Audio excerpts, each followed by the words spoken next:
Hey guys, so if you are an entrepreneur, a freelancer, or basically just someone who is looking towards starting up his own business, his or her own side hustle, and you're not really sure how to go about doing that, getting the word out there as to what you're working on, then this book, Show Your Work, it's a book by Austin Kleon, is definitely something that you might want to just consider checking out and even consider picking up yourself, as essentially it's really a manual for artists, for entrepreneurs, freelancers, really anyone who is looking to spread the message as the kinds of projects, the kinds of work that you are looking towards getting into and offering to people.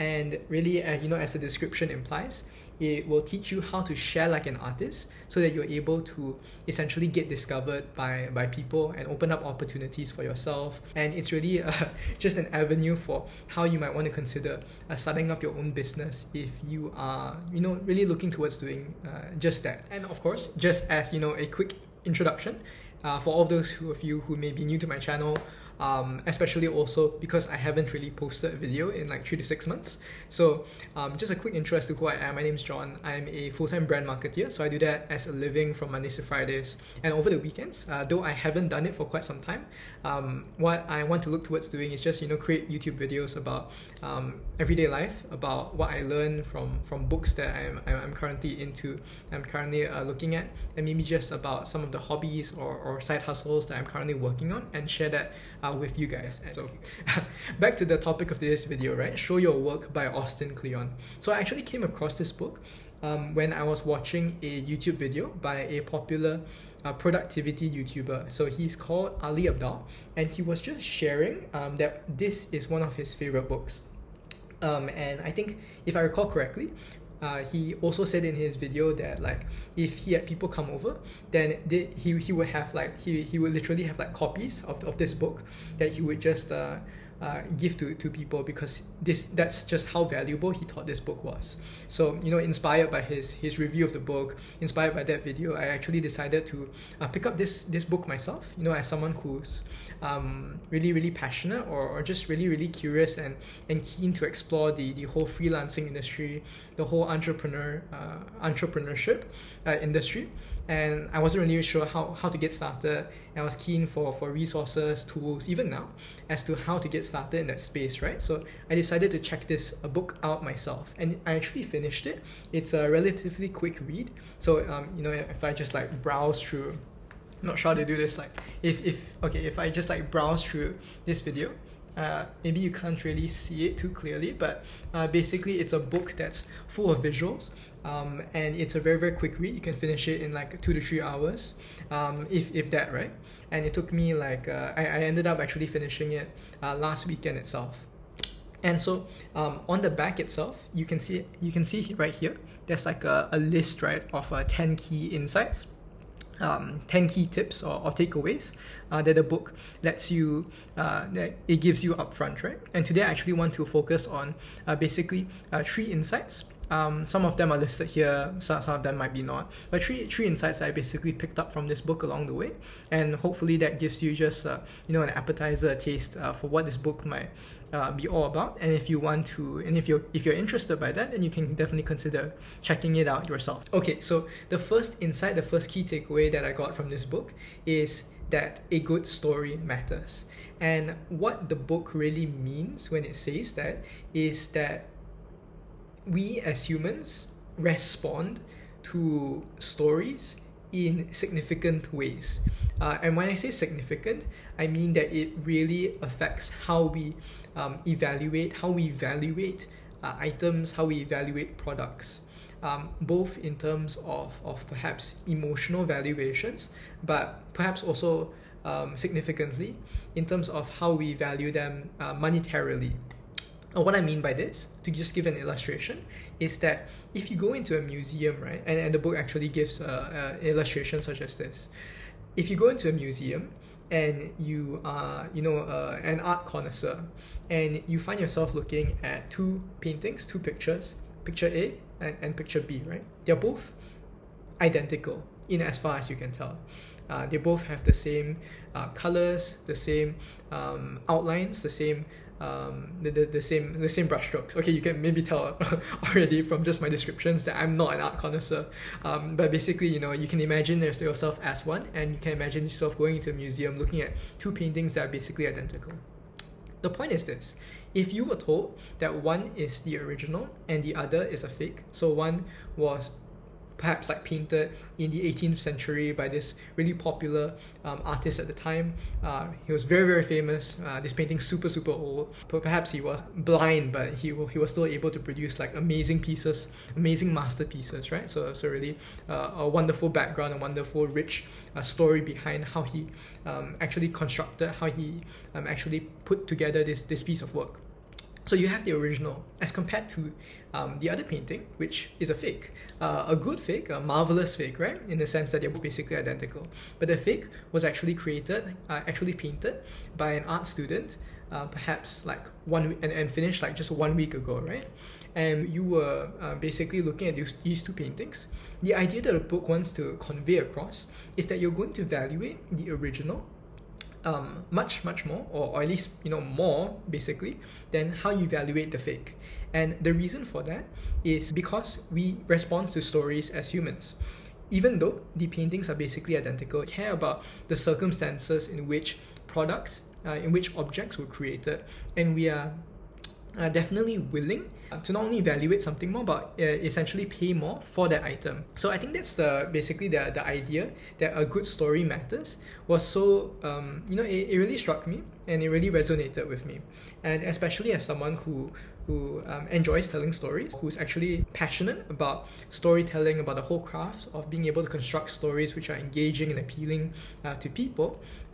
This coming especially from someone who used to do a lot of Model United Nations, a lot of public speaking back in high school and in university.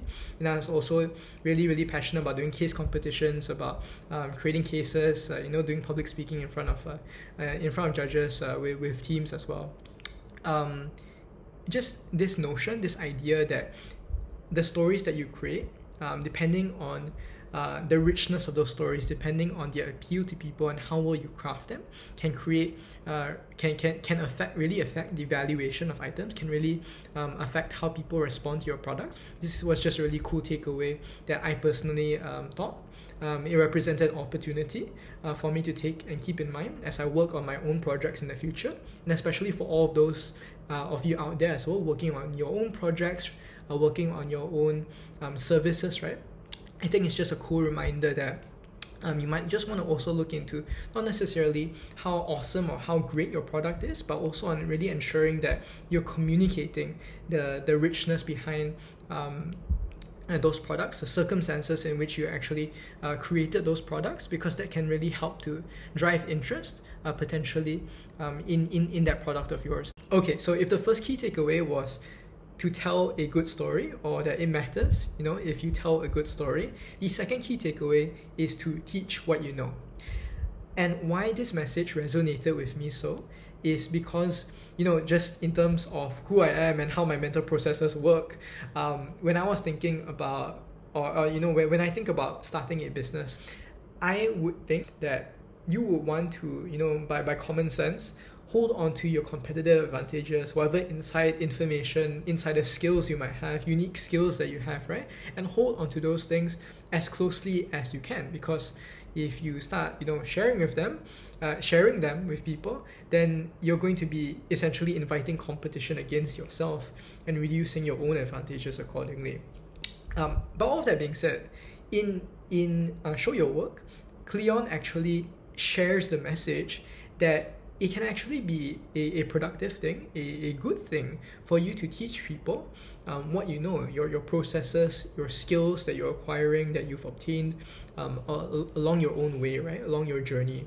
And that's for a few reasons. The first reason, the most altruistic reason also, is that,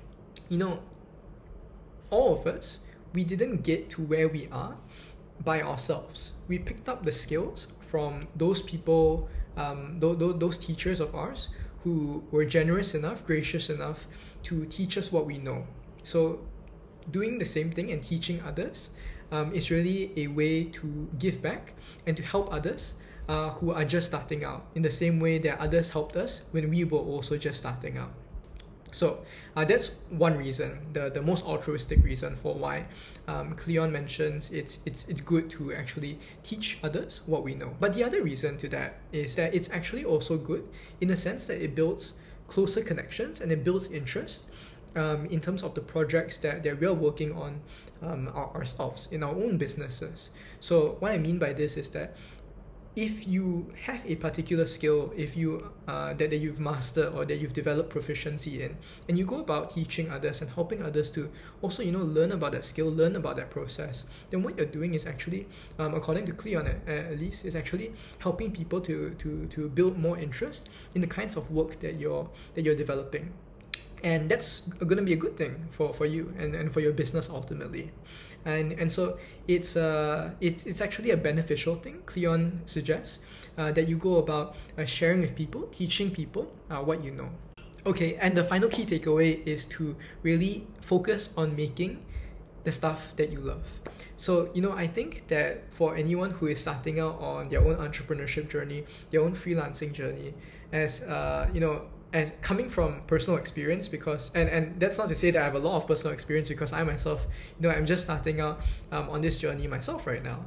But from what personal experience that I do have, I do agree with this insight that I picked up in Kleon's book, in the sense that it takes a lot of energy to really invest in side hustles, in terms of the personal projects that you have ongoing, especially as just in terms of my own experience, I'm someone who works full-time, so I have a job from Mondays to Fridays, right? So if you want to really take time out of your Saturdays or Sundays, or even during your the after work hours, right, to really work on a project, and you're really invested in trying to turn it into a profitable business down the line, as a future livelihood potentially, then you really want to focus and identify those kinds of projects, those kinds of livelihoods that you are truly passionate about, that you truly enjoy and love making stuff within that space, right?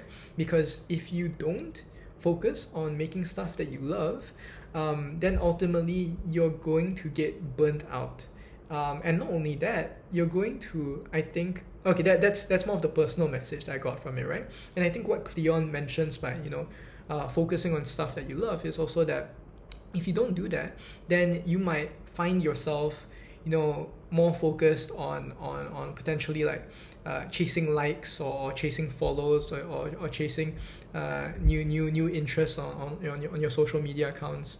You might potentially just focus on creating junk instead of items which you truly believe have value to people, and which you are truly proud of creating, right, for people. So I think the key takeaway here is that if you want to create your own side hustle, your own business down the line, focus and always prioritize making the stuff that you love, and don't neglect the quality of the work that you're creating, because you're starting your own business, you want to be proud of the work that you're creating ultimately. Okay, so hopefully this video hasn't been too long, but those were just my key insights, my key takeaways that I took, some of the key takeaways that I got from this book, Show Your Work by Austin Kleon.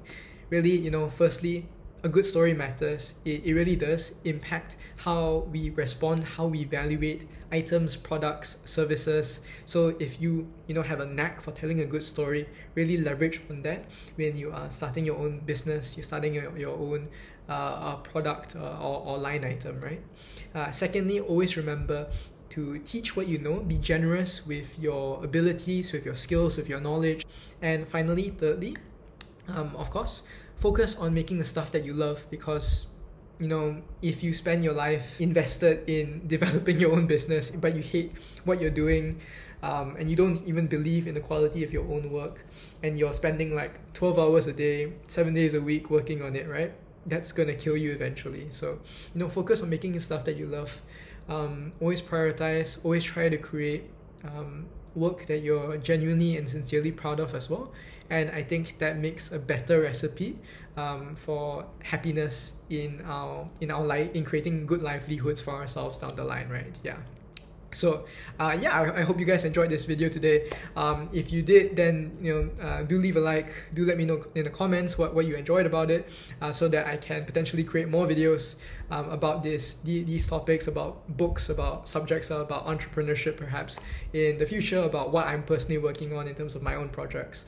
And if you want to follow along with the work that I'm doing here, then feel free to subscribe. Of course, you're welcome to subscribe to my channel. It will help me to build this channel out eventually as well. Other than that, you guys have a great week ahead, and take care. Yeah.